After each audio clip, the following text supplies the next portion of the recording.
الحمد لله نحمده ونستعينه ونستغفره ونؤمن به ونتوكل عليه ونعوذ بالله من شرور أنفسنا ومن سيئات أعمالنا من يهده الله فلا مضل له ومن يضلله فلا هادي له ونشهد أن لا إله إلا الله وحده لا شريك له ونشهد أن سيدنا وحبيبنا وشفيعنا وسندنا ورحمتنا ومولانا محمدا عبده ورسوله سيد الأنبياء والمرسلين وخاتم النبيين وعلى آله وأصحابه وأتباعه وأزواجه أمهات المؤمنين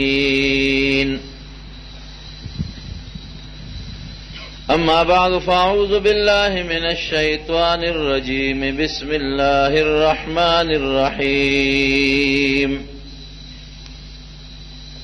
ولمن خاف مقام ربه جنتان فبأي آلاء ربكما تكذبان درود شريف هو اللهم صل وسلم على سيدنا ومولانا محمد وآله وصحبه أجمعين. زما عزتمند ورونو زه خو نن ستړی یم ډېر یم ځکه سهار وختي چې پاڅېدلی یم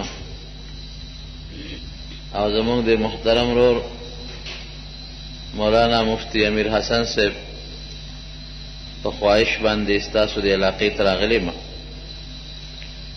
او یو دوه بیانونه مو کړل لږ بیماره مې یم نو ډېرې خبرې نه شم کولی خو دې ملګرو راته ووایي چې دا ملګري بې د اطلاع نه ستاسو د محبت په غرض راغلی دي نو زه ستاسو د دې مینې ډېر مشکور یم او د الله نه سوال کوم چې ستاسو ما سره کوم محبت دی دا خو د الله دپاره دی نور پکې څه نشته نو الله ذوالجلال د تاسو سره خپل مینه خپل محبت وکړي. حدیث پاک کے راضی نبی علیہ السلام مبارک فرمائی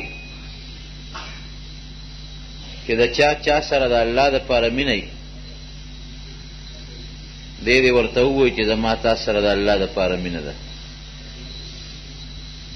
او په دغه محبت چې دی د هغه مسلمان ملاقات لذي د ده دا قدمونه د جنت د حاصلولو ذریعه ګرځي او تر څو چې دی خپل کور ته واپس نه راغلی هغې پورې فرشتې د ده دپاره دعاګانې کوي او په دې تلو او راتلو باندې په لاره پې د رب العالمین رحمتونه نازلېږي نو الله ذوالجلال دې ستاسو دغه ثوابونه رحمتونه په خپل دربار کې نصیب وګرځولي. اسم زما ستاسو د علاقې سره د ضلع بونیر سره مینه زیاته ده ځکه زه خبرېږم ستاسو د محبت نه ستاسو د مینې نه او ډېر ملګري د جمعې مانځله مونږ ته هغه چارسدې علاقې له راځي دا ستاسو د دین سره مینه ده زه څه شی نه یم یو طالب حیثیت لرم او د الله ډېر ګناهګار بنده یم او دا ستاسو د الله سره مینه ده په ما مو ښه ګمان دی ورنه زه هغسې ښه نه یم ستاسو ښه ګمان دی نو ستاسو د دغه محبت او مینې او د ښه ګمان دا د دې نښه ده چې ستاسو نیکان خلک د علاقې خلق پاک خلق دی، دیندار خلق دی، نارینه هم زنانه هم. نو الله دې د دې تاسو له اجر درکړي. ورونو ما ستاسو مخکې د قرآن حکیم یو آیات تلاوت.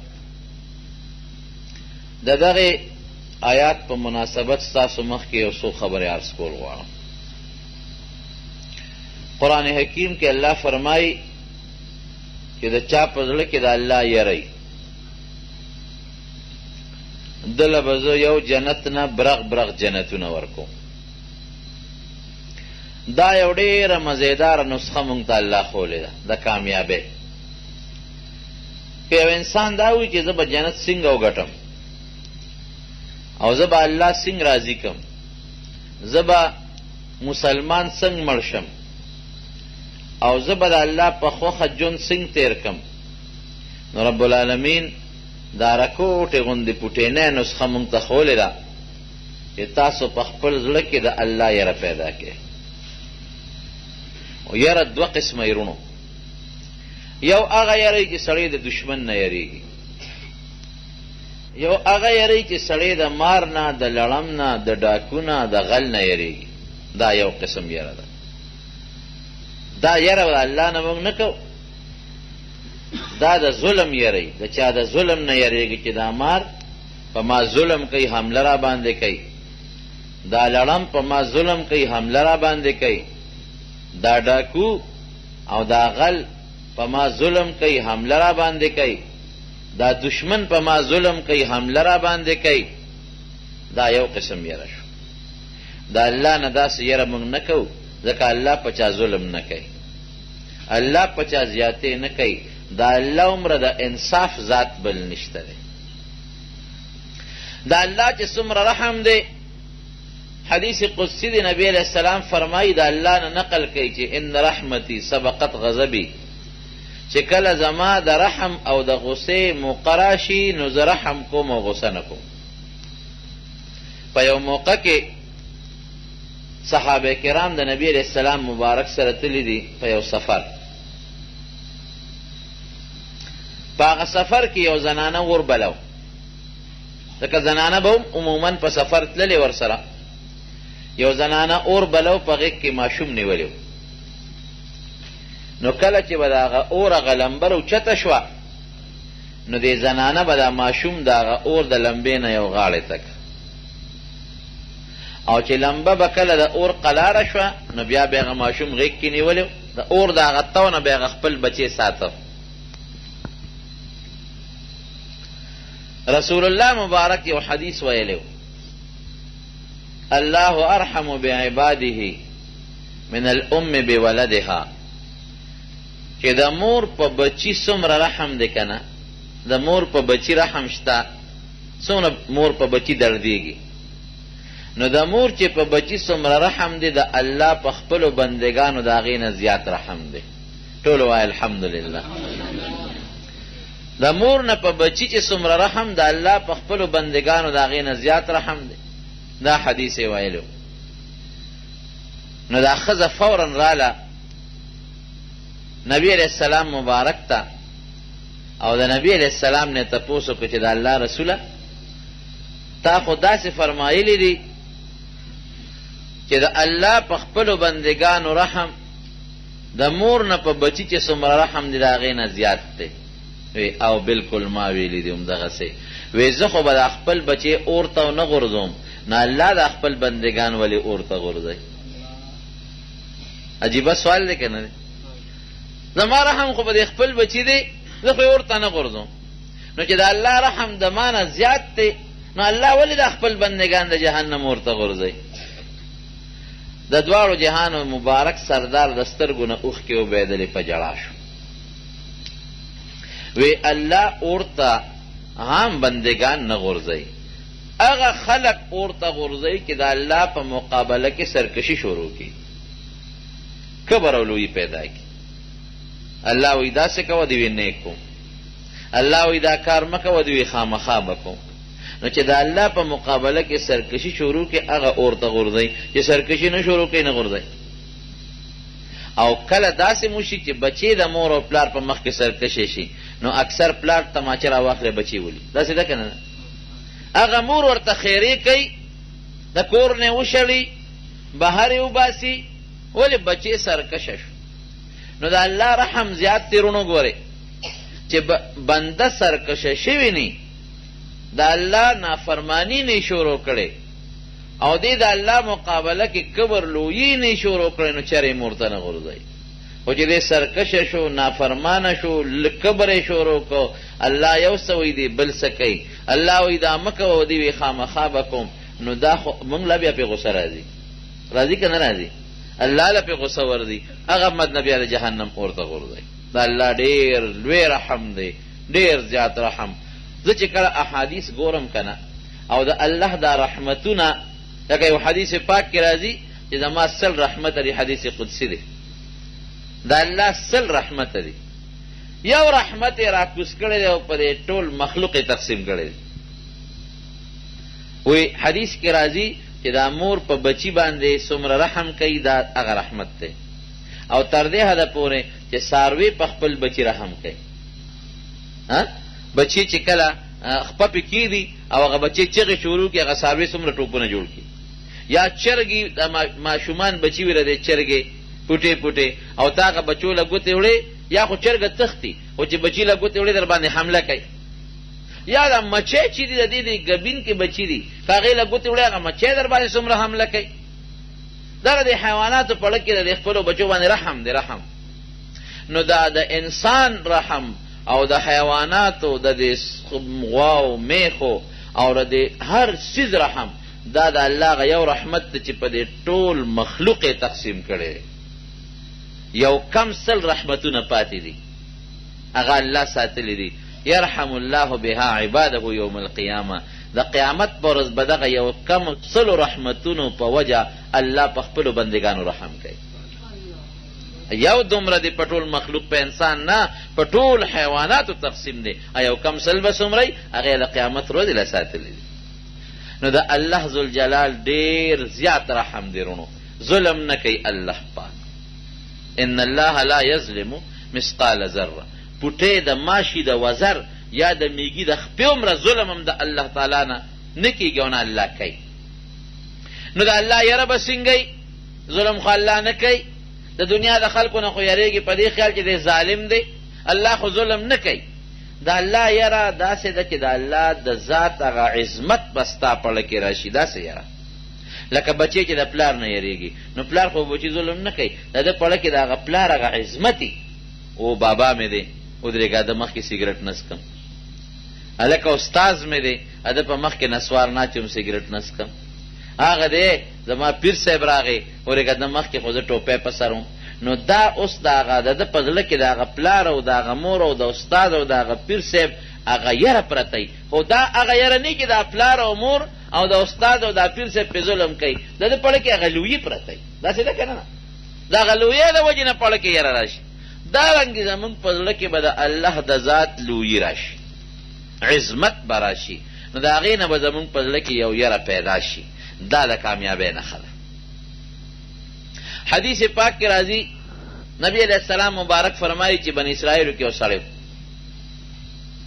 چې کله مړ کېده نو بچي راغونډ کړل، خو ډېر زیات ګناهګار و، لم یعمل خیرا قط. نبی علیہ السلام فرمایي چې د ایمان نه بغیر یو نیکي نه وکړي، ډېر زیات ګناهګار و. چې کله مړ کېده بچي راغونډ کړل. د بچو نه تپوس کې د بخاري شریف حدیث دی، وی زه څنګه پلار یم؟ وی ته خو ډېر ښه سړی. وی بچو تاسو سره ما چېرته ظلم او زیاتې کړی دی؟ وی نه، بابا تا خو زمونږ ډېر خیال ساتلی دی او زمونږ د ډېر قدر کړی دی. وی ښه بچو زه یو وصیت درته کوم، زما وصیت به ومنې؟ وی او بلکل بابا حکم کوه چې ستاسو وصیت یې مونږ منو. وی نه وعده را سره وکړئ. وی ښه بابا در سره زمونږ وعده ده چې ته څه وی مونږ یې منو. وی ښه کله چې زه مړ شم نو زما دا جوسه به وسوځوئ چې سا رانوځي، خشاک به وګورئ او زما دا وجود به وسوځوئ، ښه به یې ریکې، او بیا چې کوم ډوکي ري نو دا به وټکوئ، ریزه ریزه به کې. بیا چې کله تیز باد لګي په کومه ورځ سخت تیز، د ایرې به راوالی نیم به په دې دریاب کې ونولی او نیم چې دی دا به په دې اوچه ونولی. بابا دا خو ډېر ګران کار، مونږ به تا سوځو او تا به ایرې کو. وی ما سره بچې وعده کړې ده، دا زما کار دی، دا زما حکم دی. وی دا ولې بابا؟ وی ډېر ګناهګار یم. نو که الله ته ور مخامخ شم که نه نو داسې عذاب به راکړي چې داسې به په مخ د ځمکه چالم نه ورکړي. ما ټول عمر د الله خلاف کړی، ما ډېر زیات ګناهونه کړي دي، ما چته الله نه دی خوشحاله کړی. زه دا ځان به روک کړم نو که په دې پرېښودم. دا عقیده نه وه چې ګنې زه زرې زرې شم نو ما به الله واپس جمدې کولی نه شي. نه نه، دا عقیده نه وه، دا خو عقیده وه چې الله په دې قادر دی.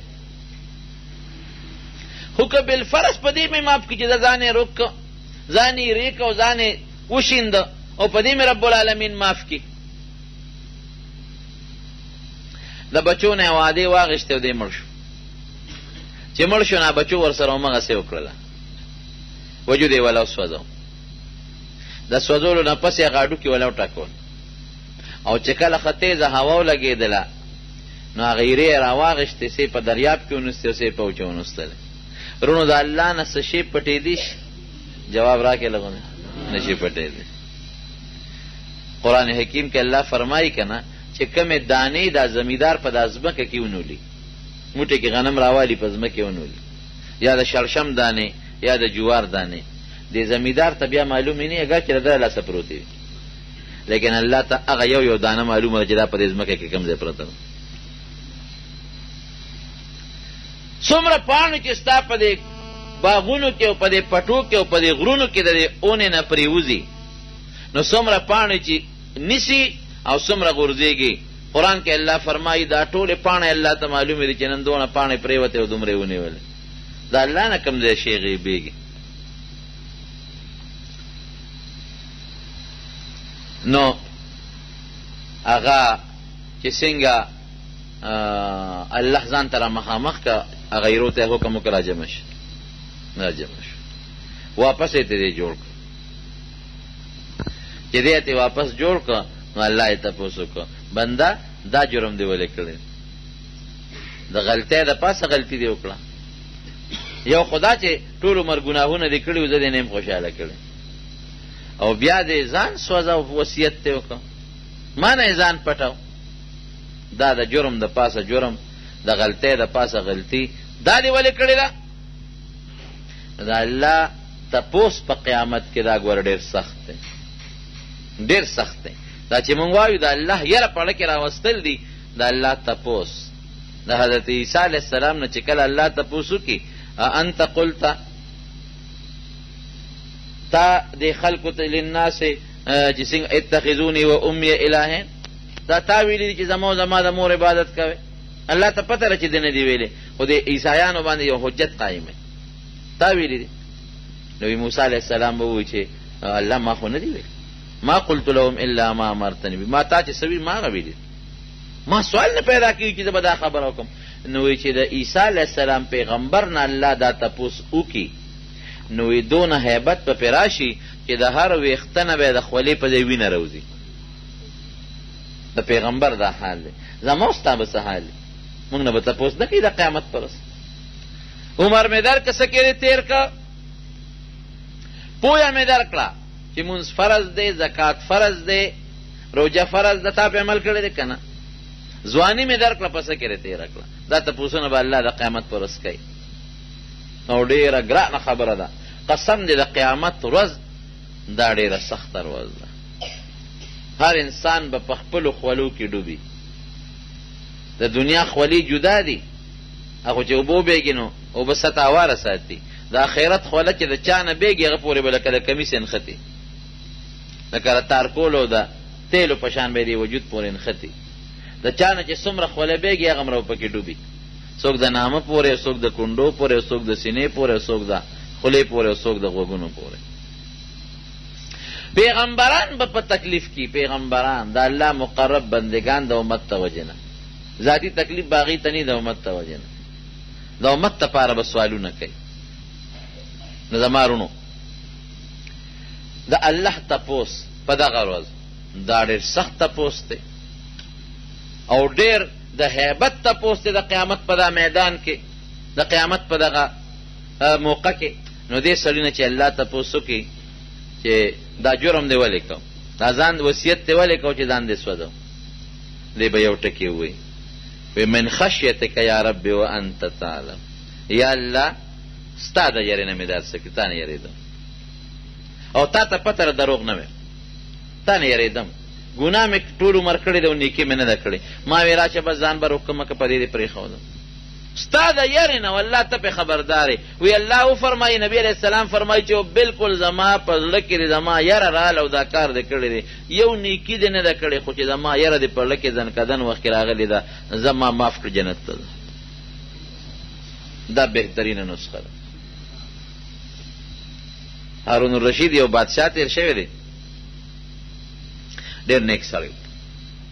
د هغه ښځه وه زلیخه د هغې نوم، دا خطا شوم دا خو د یوسف علیه السلام زبیده د هغې نوم د ښځې. په مکه مکرمه کې یو نهر دی، نهر زبیده ورته وایي، د هغې جوړ کړی دی. اوس خو نشته پکې اوبه، خو هغه اثار یې شته. د عرفات سره خوا کې په یو غر کې دا نهر راوتی دی او منا سره یو غر کې هغه نهر ډوب شوی دی، ناشنا نهر یې ایستی دی. په تاریخ کې که تاسو نظر وکړو نو په دې ټول علاقه کې حکومت بورونه کړي دي، اوبه پکې نشته دی. حیران دي انجینیران چې دا نهر د اوبه راغلې ده کوم ځای نه وي او کوم ځای غیبي شوي دي. دې زبیدې سره د هارون الرشید بادشاه ډېره زیاته مینه وه او په کار هم دا دی چې د ښځې د خاوند یو بل سره محبت زیاتي. ښځې خاوند ژوند داسې دی چې یو بل سره مینه محبت به کوي. دا قاعده ده. زمونږ خلک ښځې په کورونو کې داسې ګڼي لکه پخوا چې وینځې به خلکو ساتلې، بې ځایه غصې او په لږه خبره وال ټکول، پلار کره نه پرېښودل، کنزل کول، دا ښه خبره نه ده.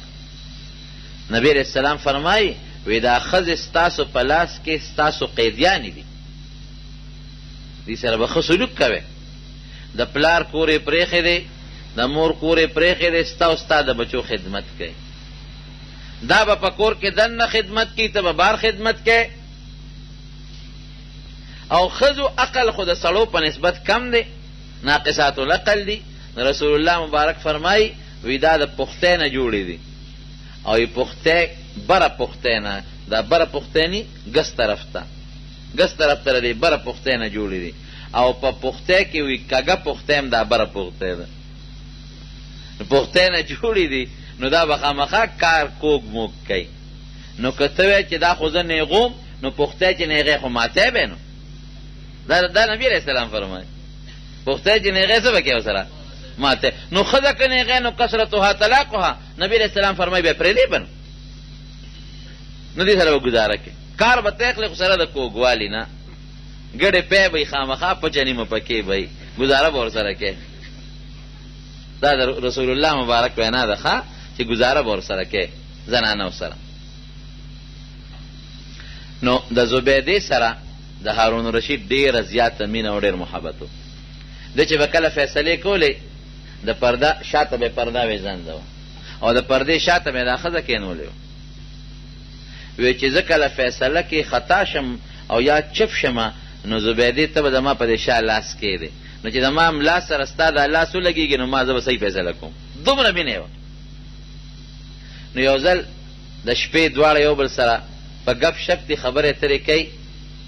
دا ښځه م ورسره ازاده وه، مینه چې څومره زیاته یې ازادي شروع شي. نو د دې ښځې د خولې نه ورته یو ټکی وخوړ، وی ته خو جهنمي دوزخي دې خاوند ته وایي. نو خاوند غصه شو، هارون الرشید خو بادشاه دی. وی ښه تا ما ته جهنمي وی دوزخي دې راته وی، که زه جهنمي م ته به ما په 3 طلاقو طلاقې. غصه شو. لږ ساعت تېر شو، ښځه هم خپره جاړي چې دا ما د خولې نه څه غلطه وایستله. خاوند ته څوک دا خبرې کوي؟ خاوند له به ښځه ګورې ستغ جوابونه نه ورکوي، ښه نرمې خبرې به ورسره کوي، جواب به نه ورکوي. دا ما څه ووی او هارون رشید هم جړل چې د ما د خولې نه دا څه خبره ووتله. ځکه یو طلاق چې څوک ورکي نو لوبه جوړېږي، چې دوم ورکي بیا هم څه ګزاره کېږي، او چې درې طلاقه ورکي. هر انسان د دریو طلاقو مالک دی. دا داسې دي لکه چې سړي سره تماچې یو درې کال توسي، نو چې یو کال توسې مو وو څو پاتې شو؟ دوه. چې بلې مو وو بیا څو پاتې شو؟ او چې درې مې مو وو نو به تشه تماچې غاړې تا چې نو څه به پکې؟ د مشرف کاکا ټمبم دی، مشرف کاکا ما سره ټمبم دی، نو څه پې ټمبم؟ نه پې څوک ویارولو او نه پې څوک وتښتول. بدای تماچه څوک څه کوي؟ نو د خولې نه باید سړی به موږ له به راشي 3 طلاقه به یې ورکړي. یاره مولوي صاحب یو خبره در سره پټه کوم، موږ به ځان لګي. یاره ما د خولې نه ښځې ته طلاق وتېري، څو دې ویلي دي؟ یاره 3 مې ویلي دي. ظالمه دا 3 طلاقه دې ولې وی؟ وی ډېر سخت غوسه وم. د ده دا خیالي چې ګنې په غوسه کې به طلاق نه کېږي. نو مونږ ورته وایو چې وروره په خوشحالۍ څوک ښځې له طلاق نه ورکوي، چې یو بل سره خاندي او خوشحالېږي او ګپ شپ لګوي، خو طلاق نه ورکوي. طلاق ورکوي دې وجه نه چې سړی غوسه شي. یاره چې ته څه ګوټ کې څه مسله به نه مونږ وایي په دې کې ګوټونه موټونه نشته. داسې د حکومت پاکستان آیین خو نه دی، دا خو د قرآن او د پیغمبر علیه السلام واضحه فیصله ده، اسم پکې نه کېږي. دې نه به ځان ساتئ وروڼو. ګوره طلاق لفظ چې د خولې نه ونه باسئ، الله هم د دې نه وساته. دا ډېر خطرناک لفظ دی. باید سړی غوسه شي او بیا ستړی بیا ګرځي په مولیانو باندې او په مدرسو باندې، او چې 3 طلاق یې ووي بیا جوړښت څونه ګران دی، دا بیا نه جوړېږي. ډېره زیاته په تکلیف دا مسله جوړېږي او ډېره انسان په بې حیا کېږي. بیا قرآن حکیم کې الله فرمایي چې ښځې سره دې روانه شي نصیحت ورته وکړه، اعظوهن. او که په وعظ او په نصیحت هم څه نه کېږي نو وهجروهن فی المضاجع. قرآن کې وایي کوټه ورته بېله کړه، ملاسته تې جدا کړه، ملاسته جدا کړه، کوټه مه بېلوه، ملاسته جدا کړه. دا به لکه زور ومني. او که په دې هم نه کېږي نو وضربوهن، بیا ویلې غزار نیم ورکړه، ویې وهه. خو دا والو هسې نه کوتک ته ګوتې نه کړي. په دې مو پوه کړم والم طریقه ده. ښځه په مخ به نه وی، ښځې له په مخ وال ګناه ده. د زیب و زینت د ډول په ځای به ښځه بلکل نه وی. په مخ د ښځې وال ګناه ده، دا د زیب و زینت د ډول ځای دی. مری د زیب و زینت د ډول ځای دی، کالي ورته اچوي زیورات، په دې به یې نه وی. لی چې لاسونه د بنګلو ځای دی د ډول ډال، په دې به ښځه نه وی. نو ما ته اکثر طالبان وایي چې شیخ صاحب وو به په کم دی، په سټ وال منه شو، په مری منه شو، په مخ منه شو، په سر منه شو، په لیچو منه شو، آخر هغه ځای وښایه چې په کم ځای غزار ورکړو. نو زه ته په املا به داسې ټوټې غوندې ټاس والا ورکړه. وضربوهن قرآن کې راځي چې سخت وال لکه د خر غوندې یا د حیوان غوندې یا د غلام او د وینځې غوندې دا منع د ښځو. او که په دې نه سمیږي ښه دا ده. بیا بل صورت دا دی چې د سړي د طرف نه دی یو سړی شي او د ښځې د طرف نه هغې د خپل منځ کې خبره جوړه کړي، او که په هغې نه کېده نو یو طلاق. بس د یو طلاق جوړښت بیا کېږي. سړی هم ستومانه شو او ښځه هم ستومانه شو، نو بیا علاج یې کېږي. خو چې 3 طلاقه ورکړل نو بس تماچا بې کالتوسو پاتې شو. ستا اختیار چې څومره د ښځې و هغه اختیار دې ختم شو. د ایوب خان دور و، دا اوس زمونږ په دا روشن خیالی کې یو ښځه چې وه هغې په اخبار کې دا بیان راغلی. تاسو به اخبار کتلي چې سړی د ښځو د طلاقو مالک دی، چې سړی ښځو له طلاق ورکوي، نو ښځه هم سړي له طلاق ورکوي که د اختیار د طلاقو سړي سره. دا د ایوب خان په دور کې یو سیسټم چلیده، خو بیا د علماو پې زور وروړو نه ختم شو. او دا زمونږ دې دور کې هم یو ښځه د انجیوز والا ښځې چې کومې دي نو هغوی دا غوبل جوړ کړو. په اسلام آباد کې مظاهره هم کړې وه چې سړی د طلاقو مالک دی او ښځې نه خفه شي طلاق ورکوي، نو ښځې ته دې د اختیار میلو شي که نه، چې د خاوند نه خفه شي دا هم سړي د طلاق ورکوي که نه. نو ما وی دا خو عجیبه خبره ده چې دا کومو ښځو دا جلوس او جلسه کړې ده ردوي طلاقو ته حاجت دی. خو خبره دا ده چې شریعت د اختیار سړي له ورکړی د ښځې له نه دی ورکړی. سړي عقل کامل دی، د ښځې عقل ناقص دی. ښځه خو په معمولي خبره غوبل جوړ کړي او که د طلاقو د اختیار د ښځو شو، دا بوډاګان به جوماتونو کې ناستې او ټوخېږي به جومات کې به ناستي او دیوال ته به ډډه والي او یا به برجې ته ډډه والي او ټوخېږي به. کاکا کور ته نه دی، یار ښځې طلاق کړو. څومره د شرم خبره به وه، د بېعزتۍ خبره به وه. د ښځې ضرورت خاوند ته کم دی، د سړي ضرورت ښځې ته ډېر زیات دی. ښځه زر دوکه کېږي، سړی زر نه دوکه کېږي. دا د قرآن او د شریعت او د سنت فیصله ده، دا د عقل او د بل چا فیصله نه ده. د اختیار الله سړي له ورکړی، د ښځې له نه ورکړی. نو خبره مې دې پورې کوله چې هارون الرشید هم خفه دی چې ما دا خولې نه څه ووتل، مفتو کې مې دا خولې نه دا لفظ ووته. اوس څه پته لګي چې زه دوزخي یم او که زه جنتي؟ دا پته چاته لګي؟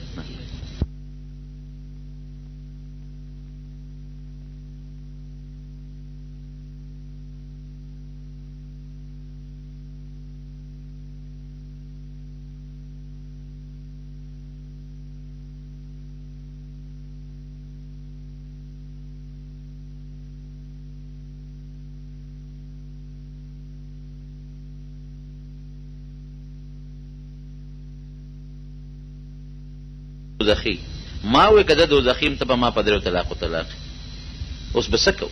هغې وی صاحب دا خو هغه معلق طلاق دی. څه مطلب؟ که ته دوزخي نو زبیده در باندې په درېو طلاقو طلاق او که ته جنتي بیا نه طلاقېږي. نو د دوزخي او د جنتي پته موږ ته څه لګي؟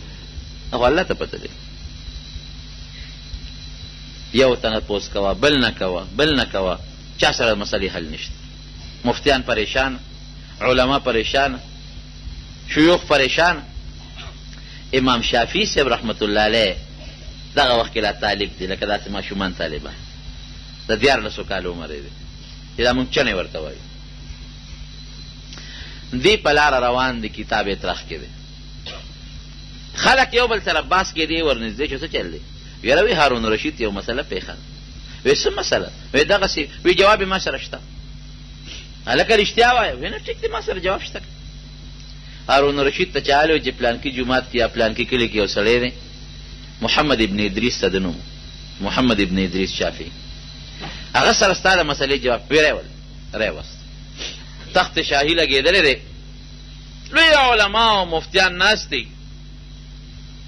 هارون الرشید ورته وی چې د ما د مسلې جواب در سره شته؟ وی او حضرت. وی وایه څه چل دی؟ وی نه داسې خو نه ده که نه، ته به رایې تخت نه کوشئ او زه به پرې راپاسه کښېنم. دا خو زما سپکاوی دی. دین د مسلې تپوس کې او زه لاندې ناست یم او ته بره په چت تخت ته پاسه ناست دی. دا خو دین سپکاوی دی. ته به لاندې کوز شې، ما به په تخت کښېنئ، ښځه به دې م راولئ، دواړه به مسله ووایې، زه به جواب درکم، بیا ته پېښه او تخت ته پېښه، زه به نه ځم. هارون الرشید دا واقعي د دین سپکاوی به نه کوي. مونږ اکثر اودس مات کړي او اودس وچو او صاحب دغه ځای نه به یو کس تپوس وکړي، مولوي صاحب کوي کې چرګه پروت دی، څو برقې ته وباسو. یو خو د بدقسمتۍ نه مونږ د بلې مسلې اړو تپوس هم ونه کړو. دغه یو ټکي تپوس کوو، د مانځره مسایلو تپوس مونږ نه. حج له به سړی رواني، 1.5 لک روپۍ به داخله وکړي، ابه مولوي صاحب ته کښېنني چې ما ته حج مسایل بیان وایي چې هلته څوک څه کوي هغسې به کوو. هلته بیا وارد پارتې خطی. زه حج ته تللی وم، یو بوډا بابا تاوېده پښتونو. هلته خو هر وخت طواف کېږي که نه، شپه ورځ یو سیکنډ داسې نشته چې هغه د طواف ځای دې خالي پاتې شي. په سوونو زرګونه خلک تاوېږي. بوډا بابا ما ته وایي ای رورې پښتونې ما وې او وایي دا خلک به کله ودرېږي؟ دا خلک به کله ودرېږي؟ مې ولې؟ وایي زما خو شپې ماته کړې، وختي را تاوېږم څوک ودرېږي نه. مې کاکا دا نه ودرېږي، تا څو چکره پوره کړل، ولې پوره کړل بس ته ودرېږه او ځه. دا غریبانان څه نه خبر نه، پته ورته نه لګي. یو سړی ډېر ناپوه، زما یو رشته دار دی، اعمال راغی ما ته وی راشه شیخ صاحب عجیبه خبره مې واورېده. مې ولې یو کس ما ته وایي چې یاره په مدینه شریفه کې د دې ګمبد لاندې خو د نبي علیه السلام مبارک قبر دی روزره، په دې بیت الله کې د خدای قبر دی. دومره بې وقوف بچي ته پته نه لګېږي. اوس الله خو همیشه جمع دی، د الله له مرګ راځي. بې وقوفه ناپوهه خلک پته ورته نه لګي. د روشن خیال او د نوې زمانې دنیا والا خلک دین نه رونو ځان خبر کې، د قرآن نه ځان خبر کې، د احادیثو نه ځان خبر کې. او تاسو خو بختور خلک په دی چې عطا قاري صاحب عطا الرحمن صاحب زمونږ محترم مفتی صاحب درته اف ام لګولی په کور کې هم اورې تقریرونه نعتونه نظمونه او بار هم اورې. دا تاسو له ډېره لویه فایده ده.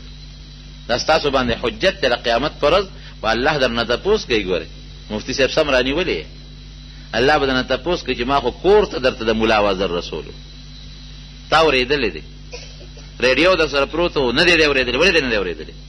او چې دی واورېد عمل دې پې کړی دی او که دې پې نه دی کړی. دې تپوس به کوي د علم او د پوهې تپوس به کوي.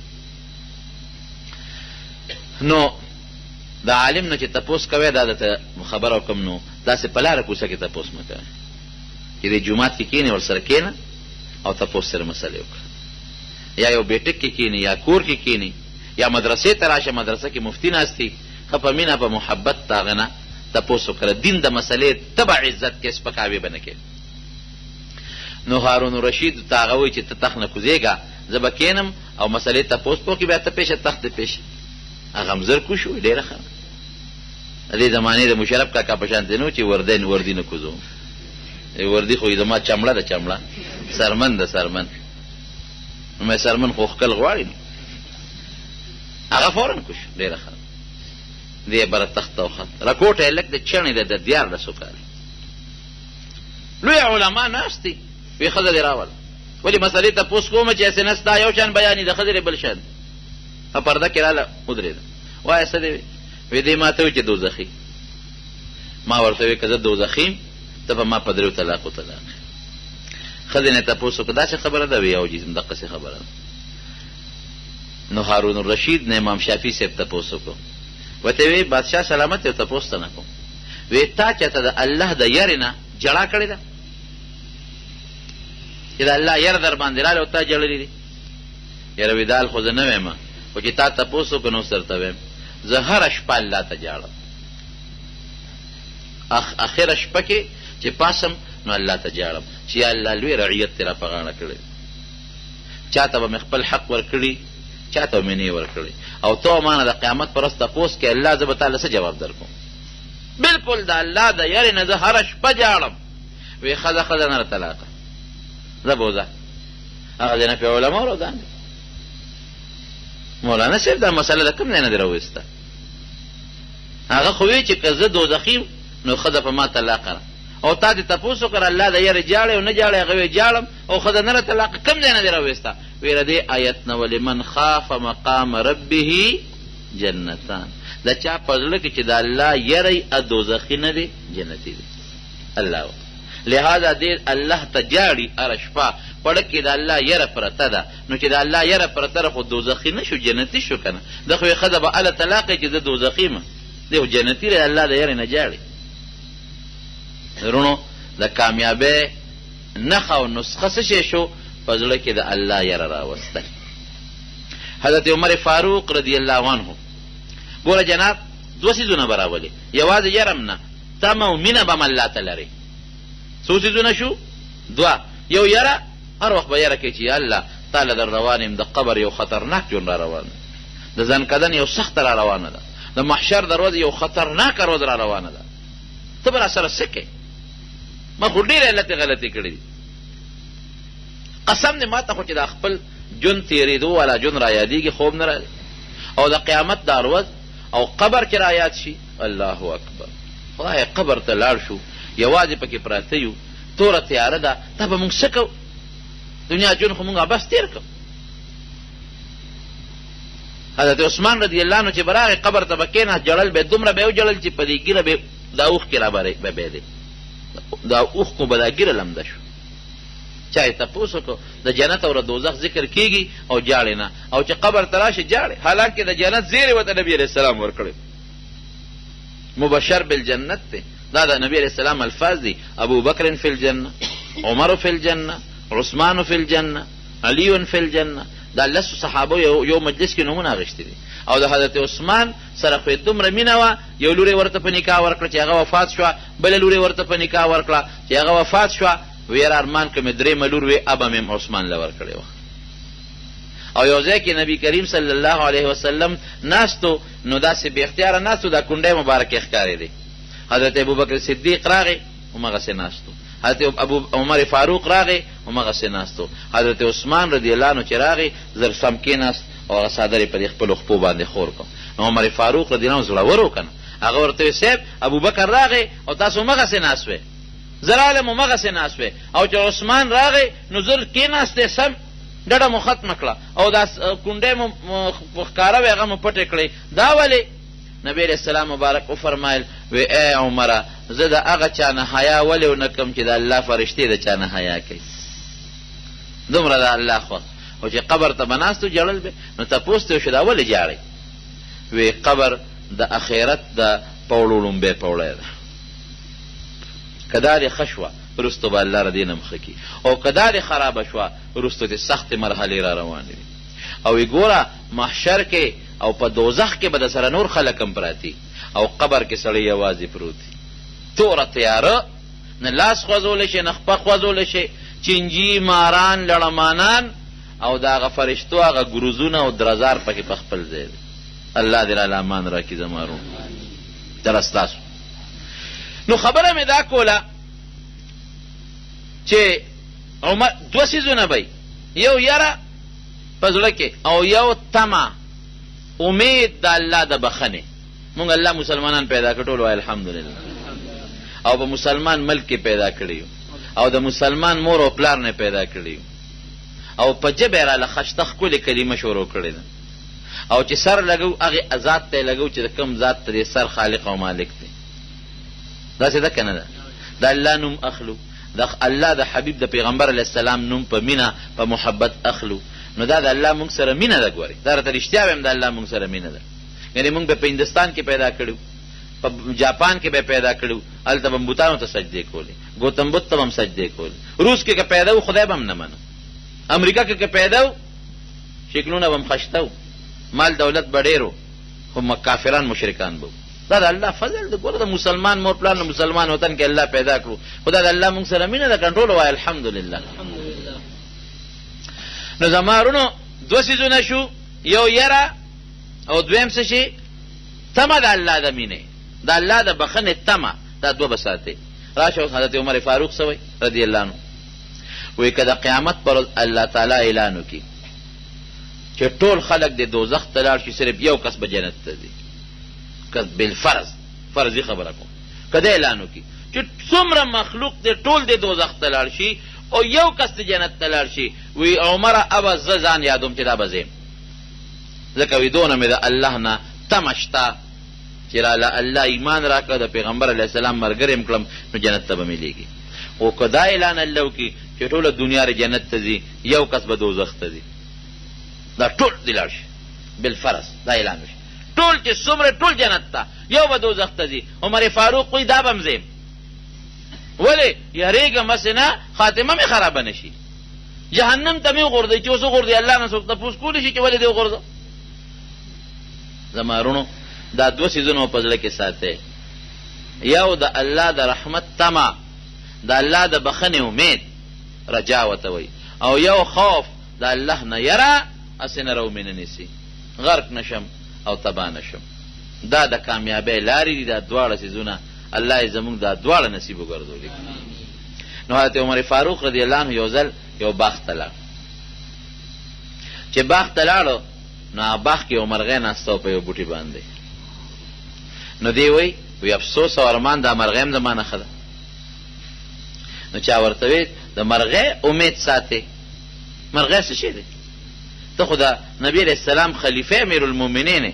وی نه که نه، وی دې مرغۍ ته که دا الله په قهر شي او په غصه شي نو خو بس مړه به یې کړي، جهنم اور خو له نشته که نه.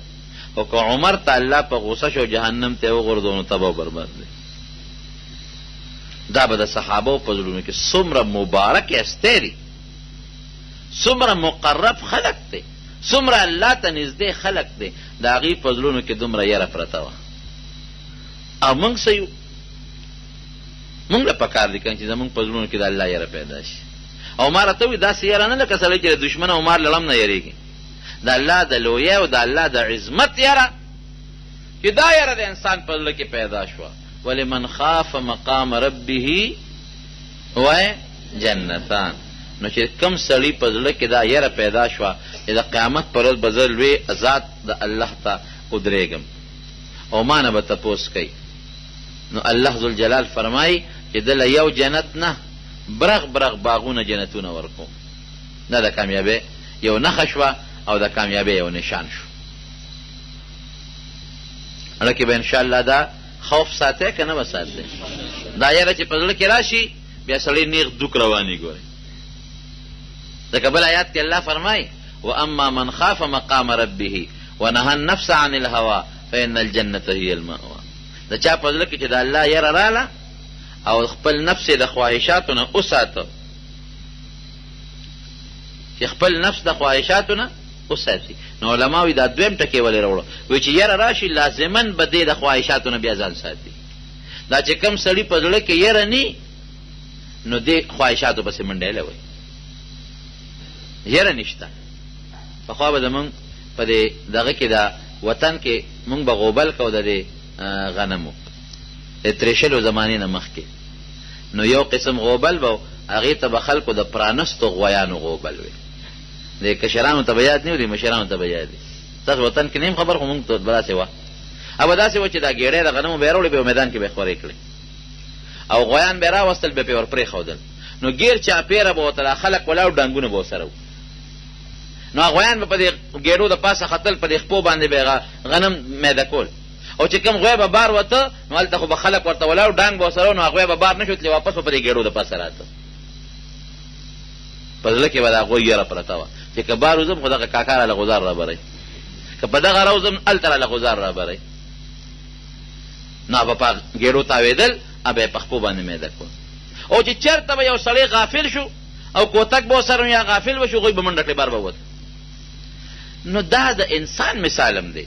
که ستا په زړه کې دا یری چې د ما نه خو د الله تعالی دا کوتکې د فرشتو ګیر چاپېره تودي، او چې سړی مړ شي څه به کوي؟ د دنیا کې جمدی دی، خو منډه به وایي چې د قبایل علاقې ته به لاړ شي، چې د یو خان حجرې ته به ورننوځي، چې د پیسو په رشوت به ځان خلاص کړي. نو د قیامت په دغه لویه ورځ د الله نه ځان خلاصولی شي؟ قبایلي علاقه شته چې هغې ته وتښتئ؟ نشته دی. رشوت باندې الله څه کوي؟ سفارشونه دې هم نه کېږي، نو څه به کوې؟ زړه کې به د الله یره پیدا کړو. ها پروردګار دې زمونږ او ستاسو په زړه کې د خپل ذات عظمت لویي او یره پیدا کړي. ښه نو ما ته خو تاسو ډېر نیکان خلک ښکارې، دا ټول د بونیر خلک زه محسوسوم. او بیا تاسو پکې خصوصا په دې چې ګوره د شپې خلک خوبونه کوي، څوک به ټي وي ته ناست دي، څوک به وي سي آر ته ناست دي، څوک به د دنیا په کار کې مشغولی، او تاسو راغلی یې د دین دو درې خبرو اورېدو دپاره دې مدرسې ته. دا مدرسه ستاسو مدرسه ده، د دین یو ډېر لوی خدمت پکې کېږي، خصوصا د دې اف ام خدمت پکې کېږي. دا ګوره ډېر لوی ثواب ذریعه ده، ځکه دا دیني مسایل امت ته رسول چې هغې پې عمل وکړي، دا ډېر لوی اجر دی. تاسو دا مهرباني به کوئ، د مدرسې سره تعاون به کوئ. خامخا ورسره کوئ. دوه قسمه تعاون کوئ، د مالی تعاون، کمې خویندې او یا زمونږ په کورونو کې میندې یا کشران چې زمونږ کم کشرانې دي او دا زما د اواز په اف ام باندې اوري، نو زنانه دې هم دا مهرباني کوي، ځکه هغې ته هم د دین ډېر لوی خیر کې رسي، د دین مسلې زده کوي او په زړه کې د الله مینه پیدا کېږي، او څه د پیغمبرانو واقعات، د صحابه واقعات، نو هغې د زنانه په صدقو کې او په نیکو کې ډېرې زیاتې تکړی، ډېرې زیاتې تکړی. نو هغې دې د ماشومانو په لاس مدرسې سره امداد کوي، تاسو مو سره امداد کوئ، دا به هم د خیر ذریعه انشاءالله دغه به هم پکارېږي. او دویمه تعاون او امداد دا دی چې یو بچی دی دین ته وقف کړي، راولئ چې د چا اولاد دی بچي دی، راولئ دین ته یې وقف کړي او دلته پې قرآن یاد کړي، دلته پې دین زده کړي. قسم په خدای چې هم دغه بچی به ستاسو په آخرت کې پکارېږي. دعا وکړئ.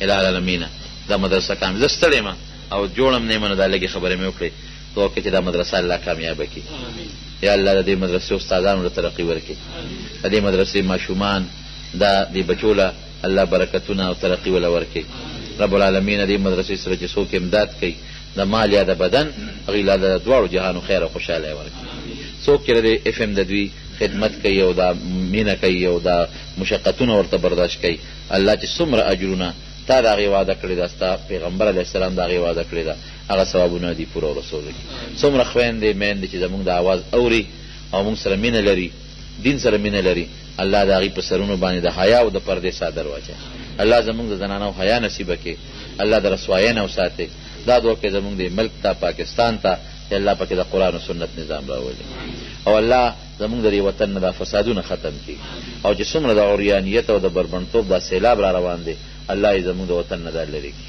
الله یې د یهودیانو عیسایانو ایجنټانو له شکست ورکړي الله ته مجاهدینو له علماو له مدرسو له بری ورکړي الله زموږ د مدرسو حفاظت وکړي الله زموږ د ګیرو حفاظت وکړي الله زموږ د ایمان حفاظت وکړي الله زموږ د حیا او زموږ د عزت حفاظت وکړي یا الله که څوک مریضان په کورونو کې په هسپتالونو کې په دې حاضره مجمع کې پروردګاره زموږ د مریضانو له شفا ورکړي الله که څوک قرضداري تنګدستی ته د حلال او فراخ رزق نصیب کړي الله چې د چا په زړه کې څه قسمه حاجت دی او تا ته معلوم دی الله ته زموږ په زړونو خبردار یې پروردګار هغه حاجتونه پوره کړي الله که د چا اولاد نی ته ولې نارینه اولاد ورکړي که د چا اولاد وي او نارینه نی زنانه الله ته ولې نارینه اولاد ورکړي که د چا اولاد یې د مور پلار نه بدرخی پروردګاره ته د مور پلار تابعدار جوړ یا الله زموږ په زړونو کې زموږ د مور او د پلار مینه واچوي د هغې د خدمت توفیق زموږ نصیب کړي الله موږ د قبر د عذاب نه وساتي موږ د ځان قدم د سختې نه وساتي موږ د آخرت د هغه سختو نه وساتي